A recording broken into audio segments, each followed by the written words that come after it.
So, hello guys, welcome to my YouTube channel. And first of all, thanking you all so much for completing my 10,000 followers on Instagram. And इसी खुशी में मैं आपके लिए लेकर आया हूँ मेरा first YouTube tutorial for fundamentals of three sorry for मैं ही भूल गया हाँ 3 fundamental techniques to actually build a foundation for your finger style. Okay, so finger style की अगर मैं बात करूँ, I am being very frank, it is the coordination of mind and fingers एक साथ. ठीक है, what to practice is still unknown. Okay, so इसीलिए मैं सोचा कि ये वीडियो बनाता हूँ ताकि ज़्यादा से ज़्यादा लोगों की हेल्प हो. Okay, will just focus on our right hand सबसे पहले. If you are very very very new to finger style, I know बहुत लोगों को ऑलरेडी बहुत ज़्यादा पता होगा फिंगर स्टाइल के बारे में, so they might think this is something not worth their time. But believe me, if you are a very very very newcomer to fingerstyle, the first thing that you really want to do is place your finger, this pinky finger over here. बहुत से लोगों का यहाँ पर pick guard होगा, तो उस जगह पर आप अपना पिंकी फिंगर रख दो.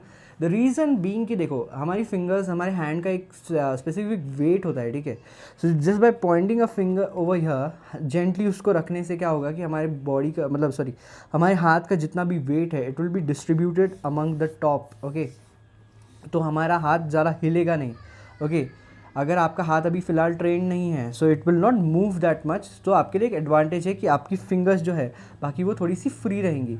Okay, so I hope that I am making my self very clear. Okay, let's start with the 3 techniques. Okay, सबसे पहला है that you always there is a thumb rule of, you can say the thumb rule of finger style.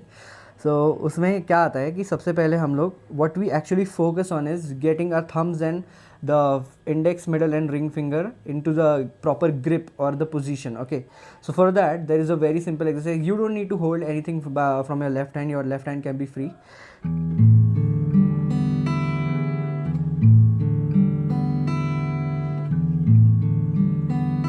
Okay, so this fluid motion can help you actually get a total grip on your finger style journey, because अगर तुम्हारी grip बराबर नहीं है तो तुम बहुत सारे arrangements को नहीं अप्रोच कर पाओगे, या फिर बेसिक से बेसिक स्टफ को नहीं अप्रोच कर पाओगे. grip is the very important thing, I think, जो कि finger style में हमको ज़रूरी लगती है. okay, so you can just pluck all the strings एक साथ. okay, just not एक साथ but by chronologically 6 5 4 3 2 1 6 5 4 3 2 1 6 5 4 3 2 1. okay, this is the first technique that you can practice if you are absolute beginner. okay, I'm talking about absolute, जिसने कल शुरू किया होगा guitar. Okay, so once you are done with वो वाली exercise, may be शायद तुमको 2 दिन लगेंगे max to max, I am saying. अगर तुम लाइक दिन में 1 घंटा प्रैक्टिस कर रहे हो तो मे बी तुमको 2 दिन लग सकते हैं इसको पूरा कम्प्लीटली मास्टर करने में. It's not that difficult, but एक बार अगर तुमको अच्छे से हो जाए तो दैन यू कैन बी थोड़ा सा सेटिस्फाइड खुद से ही that you are doing good. Okay, फिर हम लोग आते हैं लेफ्ट हैंड की तरफ to actually master left and right hand दोनों का कोऑर्डिनेशन की. ठीक है, सो लेफ्ट हैंड में कोई भी कॉर्ड पकड़ लो, ई मेजर. ठीक है, बेसिक सा कॉर्ड है. Okay, now what we are gonna do is, जो सबसे पहले मैंने एक्सरसाइज सीखी थी एंड बहुत से यूट्यूबर्स ने इसको कवर भी किया था, so that I will make that as a second technique. Okay, so it's basically कि अगर हम लोग ई मेजर पकड़े हुए हैं, ओके, सो प्लकिंग पैटर्न रहेगा 6 3 6 3 4 2 3 1. ओके, तो प्लकिंग पैटर्न रहेगा 6 3 4 2 3 1 6 3 4 2 3 1 6 3 4 2 3 1 6 3 4 2 3 1 6 3 4 2 3 1. ओके, आई थिंक ये उतना ज़्यादा डिफिकल्ट नहीं होगा अगर आप और ज़्यादा प्रैक्टिस करो तो. Okay, this is something which you can get cover थोड़ा से दिनों में if you practice really hard. Okay, coming back to हमारा इस टेक्निक की ये जो फाउंडेशन है वो किस पे बेस्ड है. It is based on alternate picking of your strings. Okay, not ये वाला alternate picking, but alternate picking मतलब उसके लिए एक बेसिक सी एक्सरसाइज बता रहा हूँ ताकि आप ये वाला जो टेक्निक है उसको और अच्छे से कर सको. Okay, so it's basically 6 4 5 3 4 2 3 1. Okay, फिर से रिपीट कर रहा हूँ, 6 4 5 3 4 2 3 1. ओके, इसके लिए आपको कोई भी कॉर्ड पकड़ने की ज़रूरत नहीं है लेफ्ट हैंड में. Going to the third important technique, इसकी सबसे पहले हम लोग, ये तो हम लोग कॉर्ड्स के बारे में सीख रहे हैं, what we actually do with finger style जब हमको कुछ लीड बजाना होगा. ओके, सो थर्ड टेक्निक के 2 पार्ट्स है. First is choosing the right bass. Okay, अगर तुम किसी डी मेजर में हो, for example just giving an example, if you are in D major scale, so you can use the bass as the fourth string open, okay, right? Okay, so choosing a right bass note is very important, okay?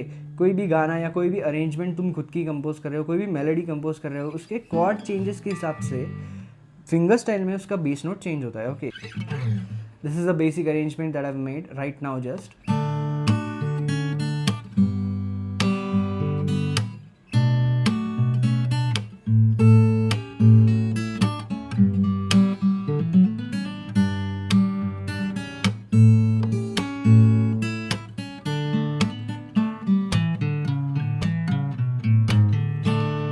Okay, so by choosing the right bass note I could do that.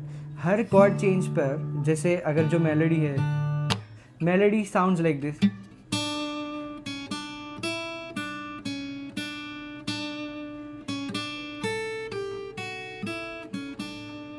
Okay, something like this. तो हर इस पे एक right chord choose करना is very important, okay? अगर मैं यहाँ पर जैसे डी है, तो मैं इसलिए डी को बेस नोट पिक कर रहा हूँ, ओके? डी स्ट्रिंग को, this is the fourth string. अब यहाँ पर सिंस ई नोट लग रहा है, तो इसलिए मैंने जी को चूज किया है, rather than you can also use E minor if you like, but E minor बहुत ज़्यादा हार्श हो रहा है, इसलिए मैंने जी यूज़ किया है.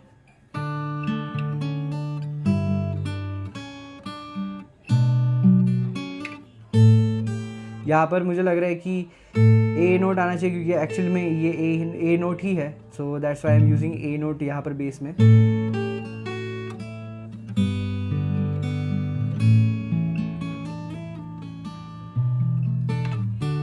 ओके, सो थर्ड टेक्निक में to choose the right bass with the right chord, उसके लिए तो आप प्रैक्टिस क्या कर सकते हो, इट्स बेसिकली जस्ट किसी भी कॉर्ड को लो एंड मूव द कॉर्ड थोड़ा सा आगे पीछे. मूव मत करना, मतलब if this is a D cord, just plug उसके आजू बाजू के notes, and if when you plug make sure कि सही बेस नोट पिक हो रहा है, okay?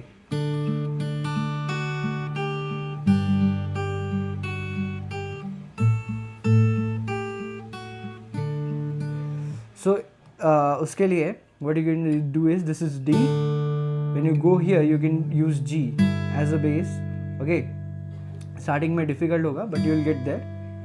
Then when you go here you can use A. When you go here this note, for this note you can also use B minor, okay? So ऐसे तरीके से आपको practice करनी है. If you are in key of E, okay,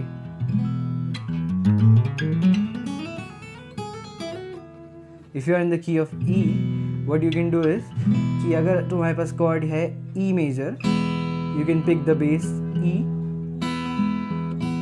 When you go over here, the C sharp note, you can use the bass A,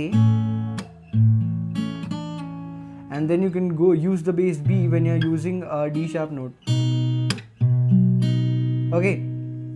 So something like that. That gives you a basic idea of how to pick your basses. तो bass you pick करना है, bass pick करना is usually very much bass pick करना is directly proportionate to तुम्हारा knowledge कितना है about cord theory and थोड़ा सा म्यूज़िक थेरी के बारे में, दैट यू नो कि अगर मैं ये नोट पिक कर रहा हूँ तो F sharp comes in D, जो कि उसका थर्ड नोट है. तो that is how you actually figure it out, okay? So that अगर वो सब सीखना है तो that you can learn in my class, okay?